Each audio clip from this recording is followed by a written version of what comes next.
Hi అండి, అందరికీ నమస్కారం. నేను ఇప్పుడు చేస్తుంది బీట్రూట్ కాడలు ప్లస్ ఆకులతో నేను కర్రీ చేస్తున్నానండి.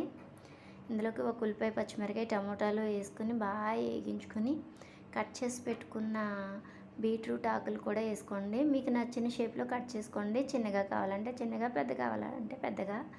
నాకైతే ఇలా ఇష్టం. మధ్య మధ్యలో అవి తగులుతూ ఉంటే నవలడానికి ఎక్సర్సైజ్లా ఉంటుంది మన టంగ్కి మొత్తానికి కూడా. అందుకని నాకు అలా ఇష్టం అనమాట. అలా చేశాను. ఉప్పు, కారం, పసుపు, కొంచెం జీలకర్ర పొడి వేస్తున్నాను ఇందులో అయితే నేను. ఎందుకంటే ఆ బీట్రూట్ స్మెల్ అనేది ఎక్కువగా ఉంటుంది కాబట్టి అది రాకుండా కొంచెం నేను వేస్తున్నాను. సరిపడా నీళ్లు పోసుకుని మగ్గనివ్వాలండి. ఎందుకంటే ఈ కాడలు అనేవి ఉడకాలి కాబట్టి. లేదు కాడలు వద్దు అని అనుకుంటే ఆకునే ప్రత్యేకంగా వాటర్ వేయకుండా వండుకోవచ్చండి. కాడలు సపరేట్గా వండుకోవచ్చు.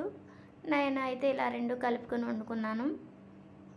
రైస్తో కానీ, రోటీతో కానీ, దేనితో తిన్నా సూపర్ టేస్ట్గా ఉంటుంది. చాలా బాగుందండి. మీరు కూడా ట్రై చేయండి. ఇంకొకటి చిన్న మాట చెప్తున్నాను మీకు. మిమ్మల్ని వదిలేసి వెళ్ళిపోయిన వారి గురించి మీరు ఆలోచించకుండా మిమ్మల్ని ఎవరైతే ప్రేమిస్తున్నారో వాళ్ళని ప్రేమించండి. అప్పుడే మీరు తిన్నది కూడా మీ ఒంటికి అయితే పడుతుంది. మీరు ప్రశాంతంగా కూడా ఉండగలుగుతారండి. నేను ఎందుకు ఈ మాట చెప్తున్నాను అంటే నా అనుభవాలు అలా ఉన్నాయని మాత్రం మీకు తెలియజేస్తున్నాను.